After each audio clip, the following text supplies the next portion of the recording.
Welcome to Real Talk with TAS and OnJerya. I am your host, TAS, and OnJerya is my sister.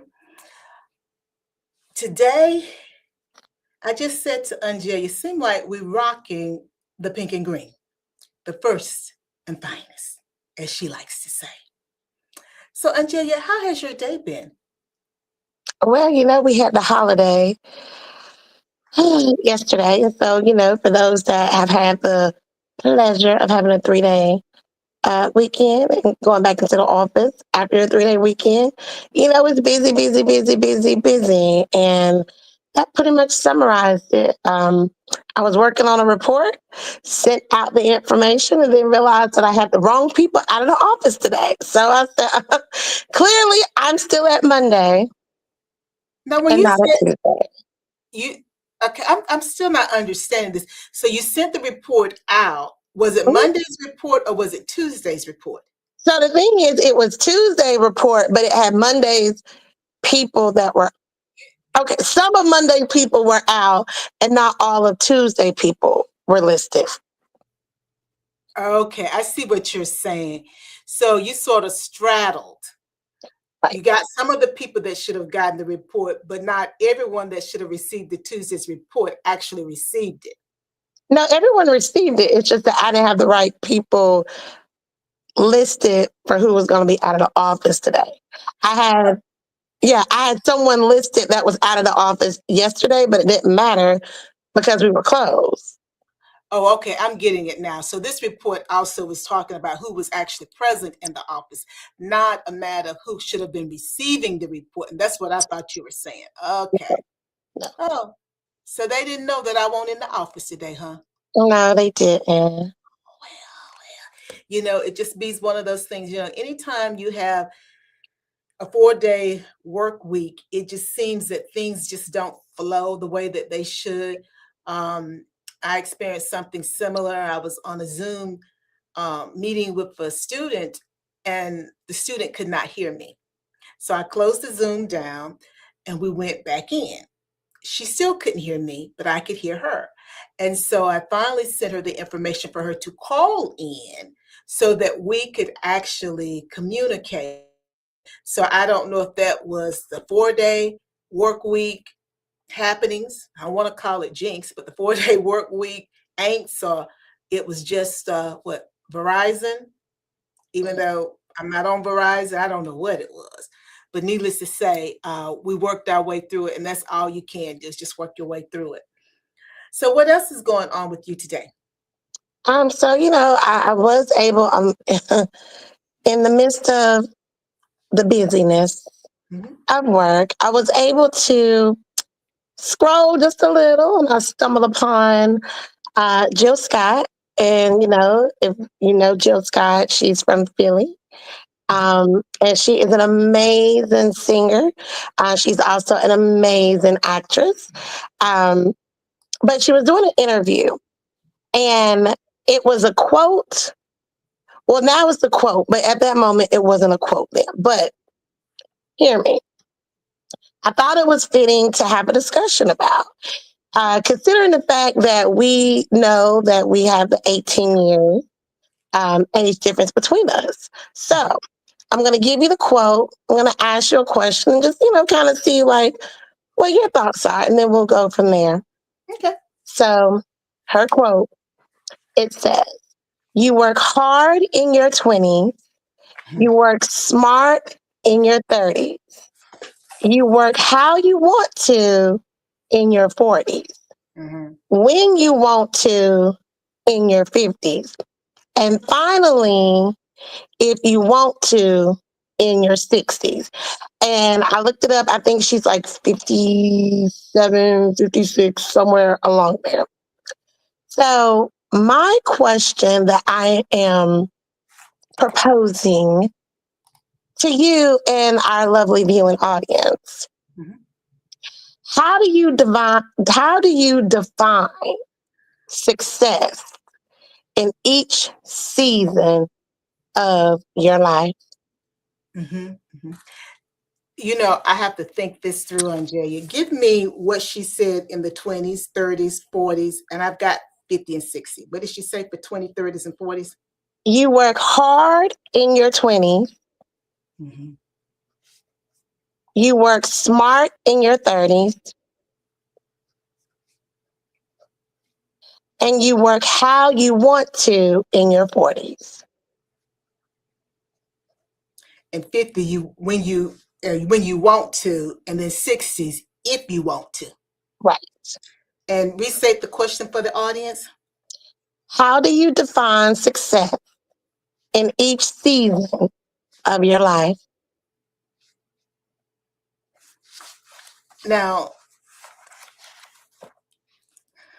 I think that's a very important question, particularly for women, but men also, but particularly for women, because we have been conditioned to think a certain way. And so when you look at this framework that she's sharing, 20s, you work hard. Well, she's right. In my 20s, I don't know what I was doing in my 20s, but I know I was working hard because I was just out of undergraduate. I was trying to make my way, trying to understand what would my profession look like for me. So I believe maybe in my 20s, I started teaching as an adjunct at a community college. I think I was doing that. As you know, I also did private duty because I worked for quite some time in the medical field. So I'm sure I was doing some private duty during that time also. So I was working hard. And for me, because I was independent and I was paying all of my bills, that's what success looked like for me at that time. I was juggling all the balls, meeting everyone external's needs, and probably thought I was meeting my needs. Okay, so that's my 20s. Then when you talk about 30s, are you beginning to work smarter? Well, probably in my 30s, I was probably enrolled in some graduate program. I don't know which one. So I had to learn to work smarter because that meant for me, I was working my full time job, probably as a school counselor at that point. I may not have been doing some private duty. I may have been teaching at the community college also because I wanted to be able to pay my own bills and then commuting probably to Durham to work on my commuting somewhere. I don't know where I was commuting, but working on whatever degree.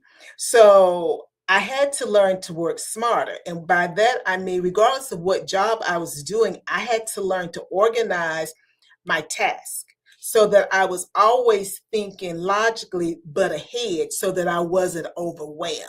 And for me at that time, because that was my focus, I thought I was being successful. Then when we look at the 40s, work how you want. Well, there was a time I did work how I wanted to, meaning probably in my 40s, I had written a grant. I was running my own after school program. So I was my own boss. So I worked how I wanted to work. And so for me, that was a good space to be in because I just have a rhythm to how I work. Um, so I enjoyed it. Now, I'm in my 50s. So when you want to, well, I was out for quite a while last year, working when you want to. I think that in the midst of everything that was happening last year, I had forgot to what I learned in my 30s was you have to work smarter. And I think what I was doing was I was working harder, going back to my 20s. And that little phrase, I just ran my own self over because I wasn't thinking. And when you talk about how did I measure success, it was getting tasks done. And now I'm looking at life not from a task perspective. Because think about it, I said that I was juggling lots of things over the years, so I'm always organized in my thinking. But that means I'm organizing for task. Well, I'm not the person that I was in my 20s and then in my 30s when I was organizing for TAS. I'm in my 50s. So therefore, I have to approach whatever it is that I'm doing from a different perspective. And for me, that is how I am beginning to measure success. Someone said to me, and I can't remember how they phrased it, but I was sharing it with my therapist. I always called it my to-do list.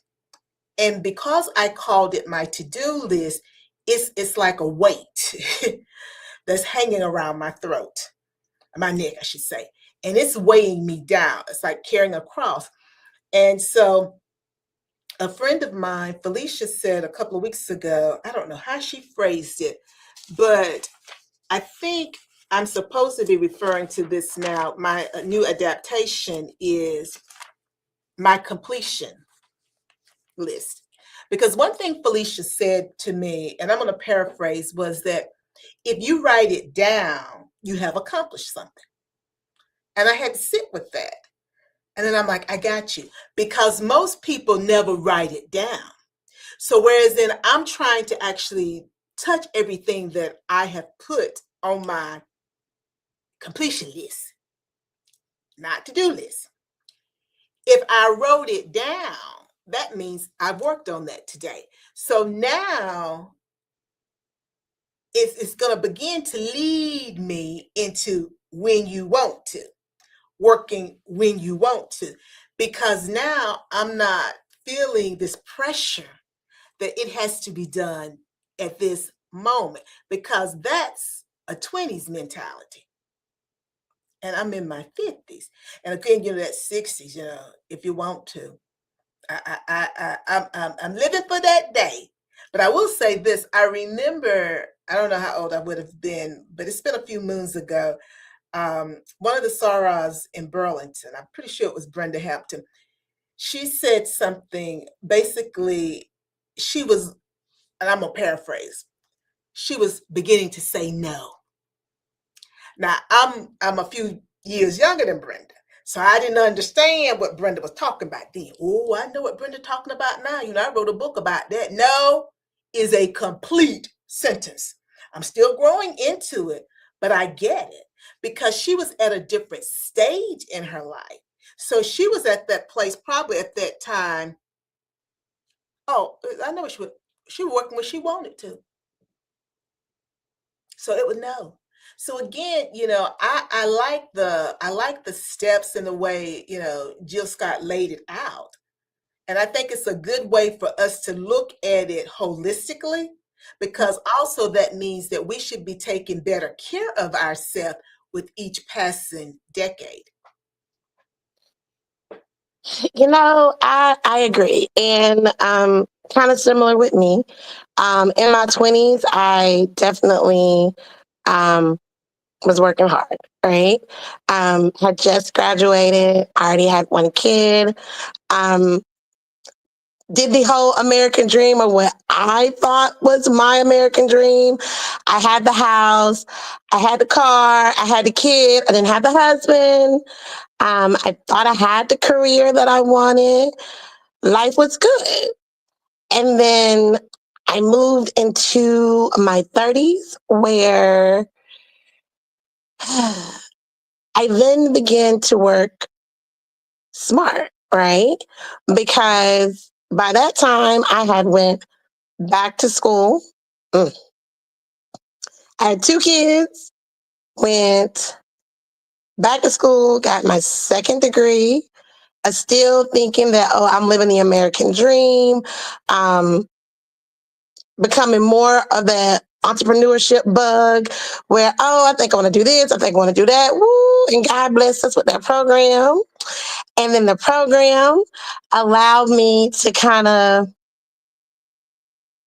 work smarter, right? Because then I was able to step away from corporate America and work for self. And oh, that was the true American dream, right? It's nothing like being able to work for yourself.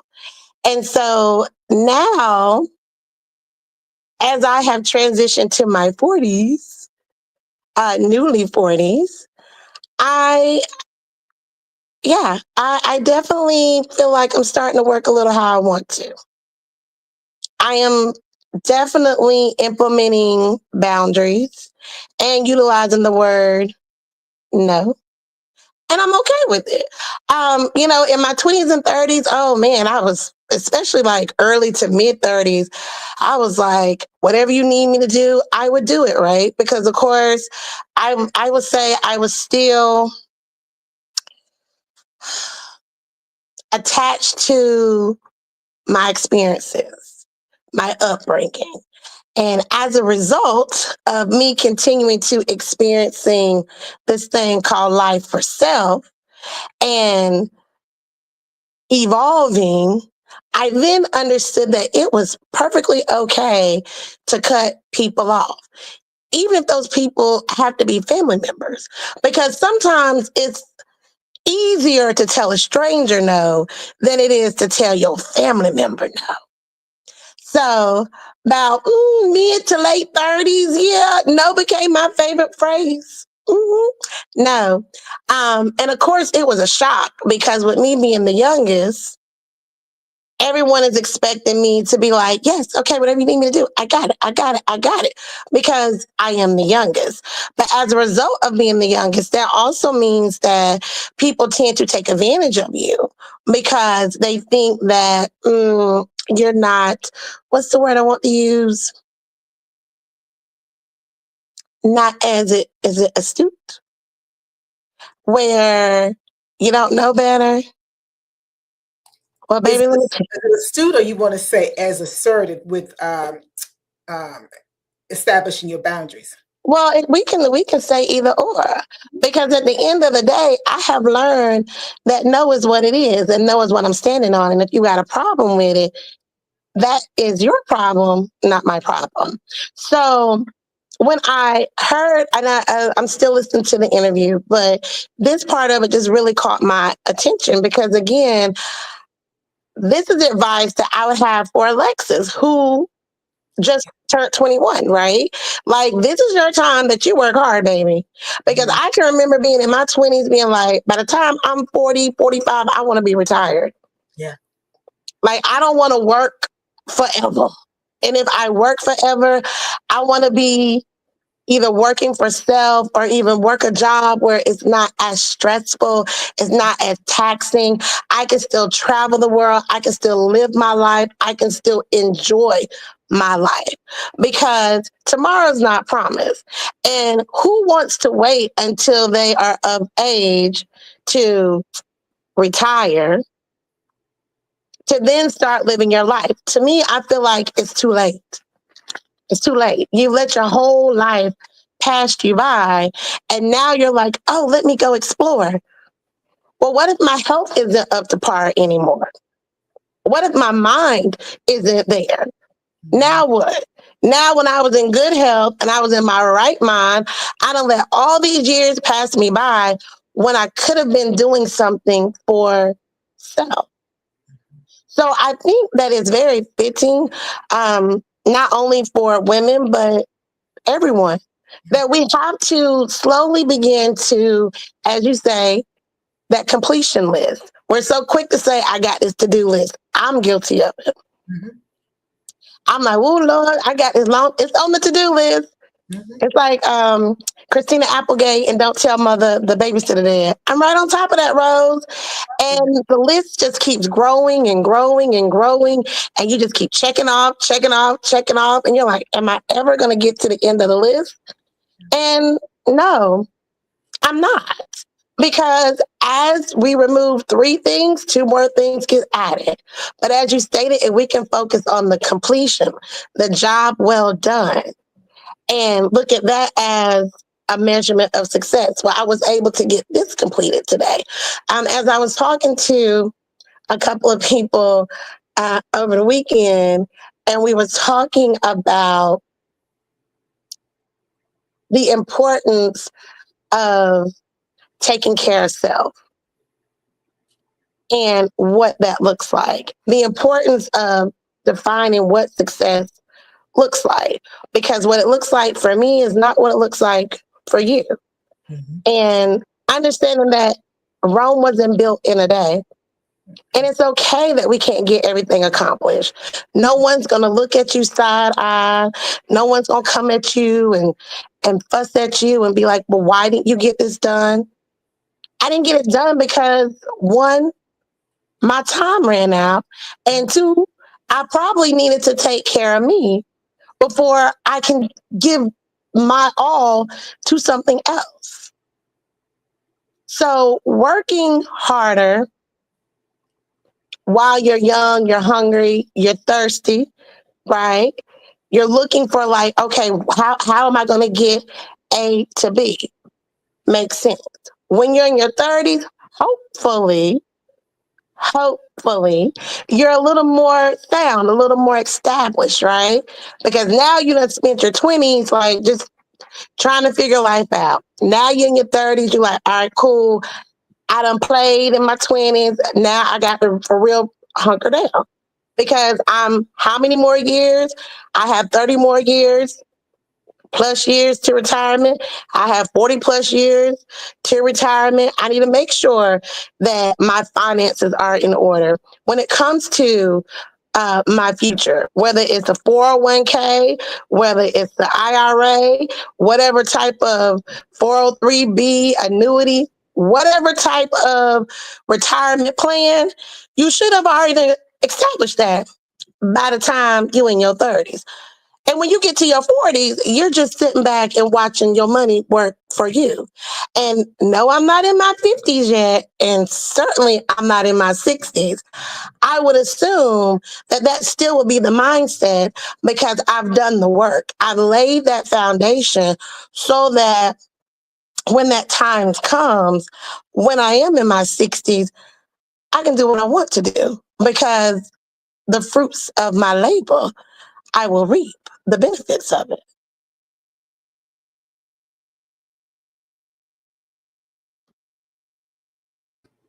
Absolutely. And, it's all about, it's like, you know, taking small bites Yep. each decade of our life. Some of us, and particularly when we're younger, before we graduate from high school, I can't wait until I'm such and such. But when that happens, then it's like an avalanche. Everything else starts happening, and it just happens so quickly. I always talk about how Miss Davis used to say to us, as my high school math teacher, that we were living the best years of our life. Well, we didn't understand. Oh, but that woman never lied. No responsibility. It didn't matter what your life experiences were. They could have been traumatic. You could have been dealing with stress and trauma, but it's not what you have to deal with now.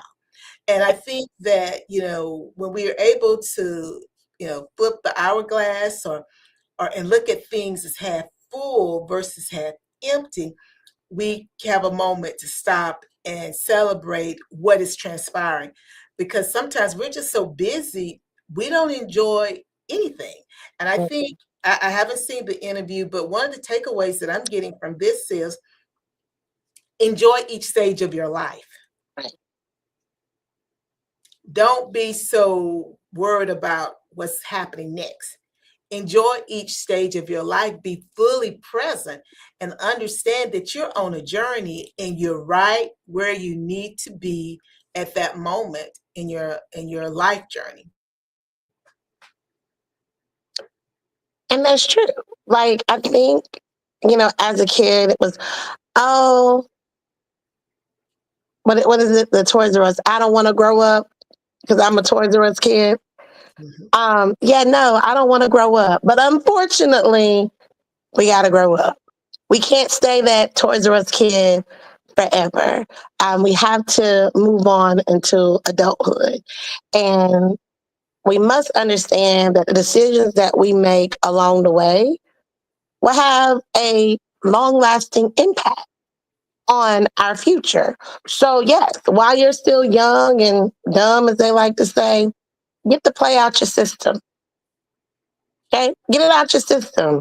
But make sure while you're playing, you're also working hard and you're working smart.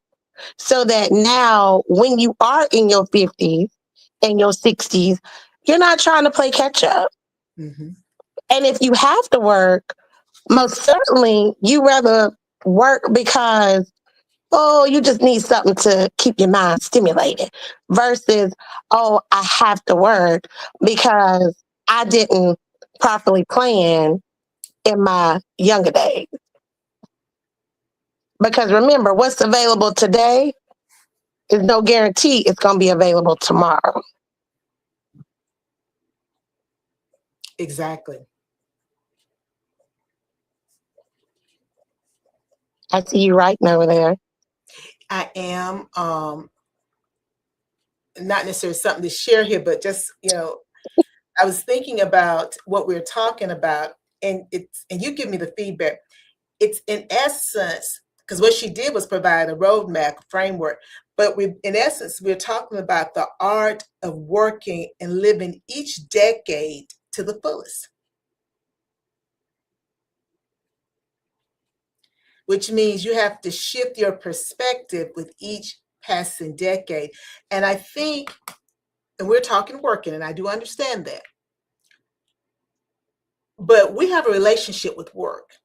We have a relationship with our families, our significant others, work, organizations, etc. We have relationships.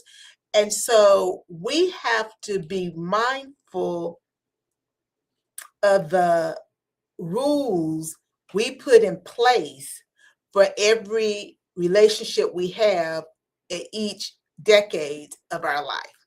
Right. Because I think about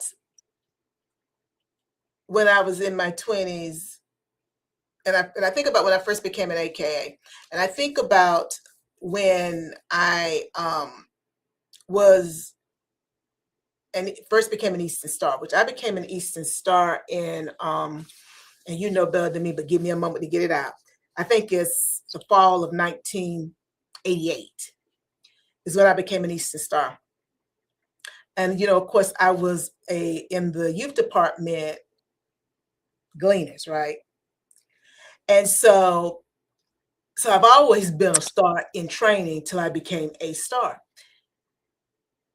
During those days in that decade of my life, I worked that hard. Mhm. I worked my jobs hard. I worked my organizations hard.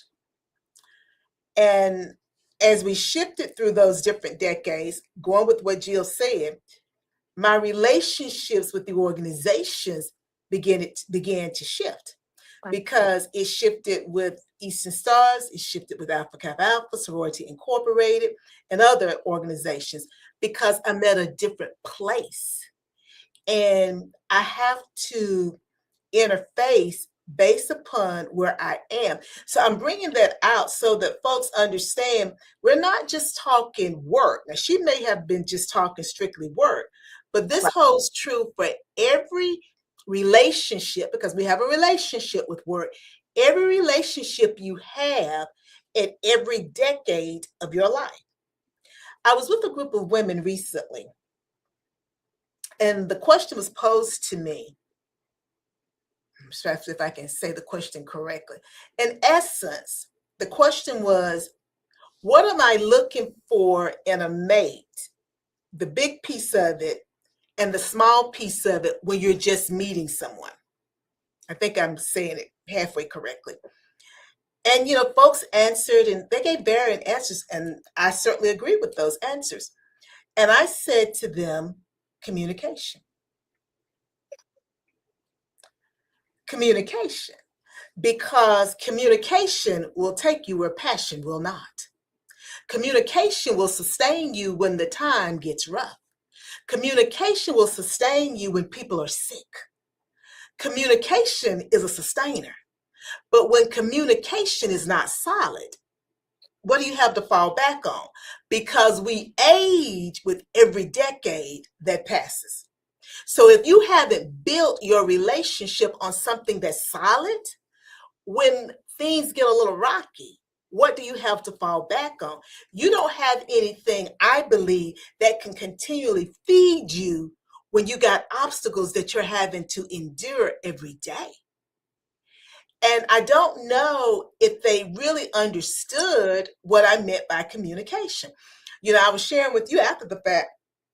about someone that probably was the love of my life, because our communication was like that and it's still like that. Meaning, I can pick up the phone and call them now, and we pick up from where we were, whatever decade we were together. It's like no time had passed, but we communicated extensively. Extensively. When we chatted, we would chat 5 or 6 hours on the phone, talking about everything, not lovey-dovey.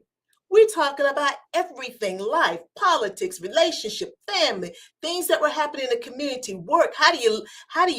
We weren't even calling emotional intelligence then, but how do you navigate these people and this and that? And I remember one time they said to me, Teresa, people change, but faces change, people remain the same. I've never forgotten that, because what he was saying to me is people have a nature. So you're complaining about this particular job that you were on, because I was, and he wanted me to understand you're going to find the same group of people wherever you go. So you got to learn now how you're going to deal with the people, because the face is going to change, but the nature of man is going to remain. So this particular job, it may be a man where the rub is. The next job, it may be a woman. This time, it may be a younger person. This time, it may be an older person. So when I talk about the communication, we were communicating at a young age on a level that was very deep. So communication is very important. The other stuff is good, but the other stuff gonna fail at some point. Even if you got the little blue pill or whatever, it will begin to fail. But if you don't have communication, what are you built on? And I'm not gonna preach, but what it said: a man that built his house on that shaky ground and this type of ground. You want to build on a solid foundation, because Right. then you have something to stand on. I can go, what is it, 3 bed? I mean, the wolf, and he gonna blow the house down, and this type of, all that. It's the same thing. You got to be built on something. So I go back to relationships, because I'm looking at these decades beyond work, not knowing what Jill meant, because she may have just meant work, or she could be interpreted the way I am, because you haven't listened to the full interview. But she was spouting gospel here, real wisdom.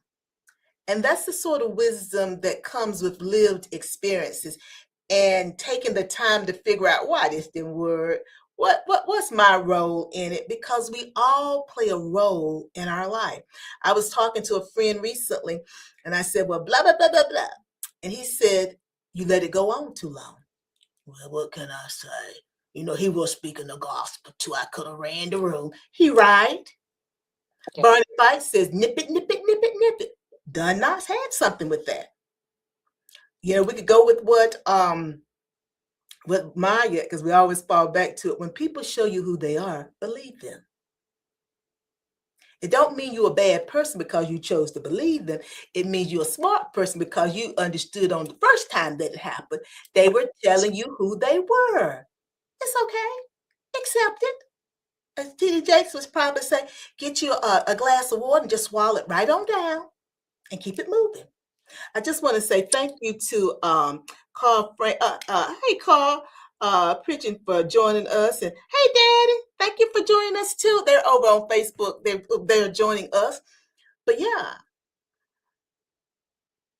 Mm. OnJerya, back to you. I mean, well, you pretty much have summed it up because again, whether she was meaning relationships, whether that's with people or work or even just with self, right? As you continue to grow, you should be or becoming more mature. 'Cause I want to say getting older because Mm-mm. you get to talk with some people about getting old. Oh my God, they have like a whole meltdown. Like I got a friend like that. Hopefully she won't see this clip. But yeah, like every time it was a milestone, she was having a whole meltdown. Yeah, Meanwhile, I'm just like, where the party at? yeah. I just thought Let's about. have fun. Even with turning 40, like I was living my life. I'm still living my life. And meanwhile, when this person turned 40, their life was over. And I'm like, girl, my hair flip, mine just starting, okay? Because I love this version of me. Not saying that I didn't love the version, the 20-year-old, the 30-year-old, but I love me. I've always loved me. But this version right here, I love her more than ever because she gonna talk her talk. She gonna love you hard now. But she gonna talk her talk and she gonna keep it 100 with you because boundaries are real. Boundaries need to be established. They need to be taught. It's kind of hard to teach it when no one ever, taught it to you. But at the end of the day, yeah, those relationships, the things that you wanted in your like in your 20s, you shouldn't want that in your 40s, 50s, or 60s. Yes, when you was younger, you had fun, you got your play, but now, maybe you want a mature adult relationship, right? Now we're looking at the future. Now, I always say this. I said when I was in my 20s, I never thought about, "Dang, what if something happened to me? This person that I'm with right now, if something was to happen to me, if it came to my health, would they be there? Mm-hmm. And if they were there, would they know how to support me with whatever else that I was enduring? And even vice versa, right? Because you're thinking about, oh, I'm so young, nothing can happen to me. I'm invincible. And it takes one thing with a blink of an eye, and something can happen to you. Now that I'm a little more mature, I'm like, yeah, that communication is important. Don't get me wrong, because I'm right there with you. All of that is important. But then it's like now I'm more concerned about how you moving when it comes to your finances, the decisions that you're making. Are they logical decisions? Are you acting on impulse? Again, if something happened, are you going to be there to support for a short time or a long time? That's now important. That wasn't necessarily things that I thought about in my 20s because, you're young, you're healthy, but things can happen so quick. So we have to think about exactly what she's saying as it relates to work, if you're, working your job, but then also apply that to our everyday life in all aspects of our life and not just be focused on solely with work because you should be evolving. And when you are entering these relationships, whether it's work relationships or romantic relationships or platonic relationships, you should be questioning, if something go down, are you gonna be here with me? Or am I gonna have to have some colorful language with you? Because you said you would, and then it get tested, and now I got to cut you off. And it's okay to cut somebody off because I always remember some people are there for a season while others are there for a reason. And for those that are there for a reason, hopefully you learn what that reason is so you don't get caught up wasting time in that season. Well, OnJerya, I think you have wrapped that up. Uh, Sometimes folks are there for a season and a reason, but everybody can't go the distance with you. And you understand that as you grow and mature through life experiences at every decade of your life. I am so grateful that Jill was spouting, but she does spout a lot of wisdom. That's what the music is. She's spouting wisdom. As Mama would say, the rhythm is good, but what is the person saying? Mama want to hear them words.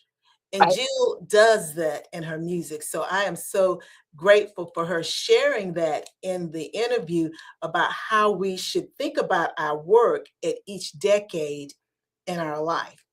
And for those who may not have gotten their copy yet of Real Talk with TAS and OnJerya, it is now available in print and Kindle on Amazon. I will drop the link once this posts so that you can get your copy. We do appreciate hearing feedback. I've been getting feedback, and folks have been saying good things about the book. So I hope that you enjoy it also. And OnJerya, I feel like I'm in the church. If all hearts and minds are clear, Yeah. So let it be said, so let it be done. We're not taking up collection tonight. no, I'm not. I'm not doing altar call tonight. No autograph. Altar call tonight. So thank you guys for joining us over on Facebook, over on IG and YouTube. We do appreciate your support. And until next time, remember, before you go trying to take care of someone else, please make sure you take care of yourself first. Bye now. Bye.